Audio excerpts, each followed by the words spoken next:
The Crypto Markets Update is presented by Grayscale, the world's largest digital currency asset manager.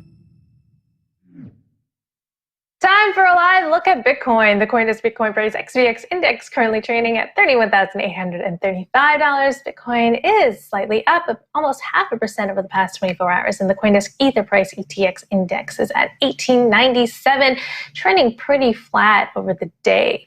And joining us now to discuss the crypto markets is eToro Global Markets Strategist Ben Laidler. Welcome to the show, Ben. So Bitcoin is heading for its worst weekly close in over a month. Can you give me an assessment of your outlook on Bitcoin? Sure. So, I look at all asset classes around the world, not just, not just Bitcoin and crypto. And I have to say, from where I'm sitting, this looks like a consolidation. We obviously had a, very big, move down, a sort of 50% correction over the last decade back in May. Since then, we've basically been consolidating. And again, as I look at it relative to other asset classes, I think the outlook remains, very, very positive. I think it has two characteristics that no other asset classes have, which is just this huge risk-adjusted positive return and this very low correlation. And I think for sort of bigger investors who are not in this asset class today, I think those are the two things that inevitably draw you in. Ben, what are you looking at? What are some of the indicators that you're looking at, that might bring Bitcoin sort of out of these doldrums? Sure. I mean, as I say, I don't know what's going to happen next week, next month. I guess, the sort of the big driver I'm looking at is this institutional adoption story, which I think has barely begun. I think we haven't even scratched the surface of that. As you know, it's an asset class that's predominantly owned by smaller retail investors today.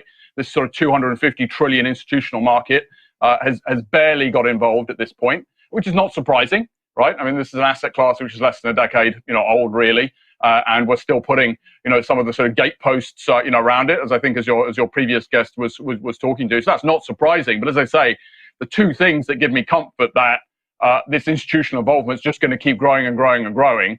As maybe these guardrails get developed, is again these two things that cannot be ignored if you're one of these big investors, which is the risk-adjusted return and the very low correlation. And I think over time that is what's just going to continue to drive this market. So I don't have a lot of visibility over the next in the very short term, but I think I have a lot of visibility on where we're going, and it looks pretty positive. So Ben, when we look at the 10-year, and tied to all this, we look at the 10-year yield, it's right now on U.S. Treasuries, it's right now about 1.3%. It's come down significantly from when it was about 1.7 a few months ago. It seems as if inflation doesn't seem to be that much of a concern right now for the markets, even though the Fed has kind of expressed an outlook that, okay, it can handle it for a bit, but maybe it might get a little hawkish.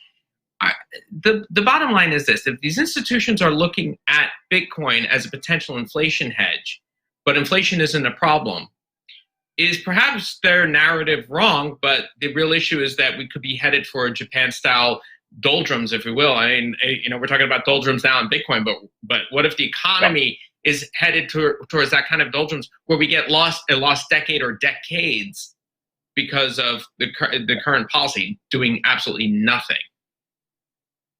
Yeah, so I would say two things. One, I think this sort of market narrative today, which by the way is completely the opposite to the market narrative, 2 months ago, is just mistaken, right? I mean, we're obviously having a sort of growth scare right now with Delta variant, and the Fed has obviously been very successful with this sort of getting us all to believe the sort of transitory narrative. But I think growth out there is sort of very, very strong. We have 25% vaccinations globally. We have lockdown indices which are still very high. We have PMIs, over 60. I mean, there's a lot of growth out there, and I think that's going to continue to sort of come through. So, I think we haven't finished this discussion about inflation. But the second thing I did want to say was, one of the investment cases for Bitcoin is absolutely sort of inflation. It remains to be seen, given that we've had no inflation for the last 10 years, whether Bitcoin actually does end up being that sort of inflation hedge or not. Hypothetically, it should be, of course, but it's sort of untested. But I would sort of disagree a little bit. I think for mainstream investors to get involved in Bitcoin today, I think the inflation hedge is sort of a nice to have rather than a need to have. I think really why they're coming in is just, the very low correlation relative to any other asset class. So, despite the very high volatility, you can put it in a diversified portfolio today and lower the risk of that portfolio. And combined with that, you adjust these long-term returns for the high levels of risk, and it's still 8 to 10 times better than any other asset class that you can invest in. And I think, whether these institutional investors like Bitcoin or not, I think it's sort of irrelevant. I mean, they have a fiduciary responsibility, given those numbers, to at least be looking at it. And I think that process has started. And again, it's early days, but I think that's just going to keep building from here as we, again, put these sort of guardrails, around it, and then make it easier to invest. And, we get the custody and we get the liquidity and everything else sorted out.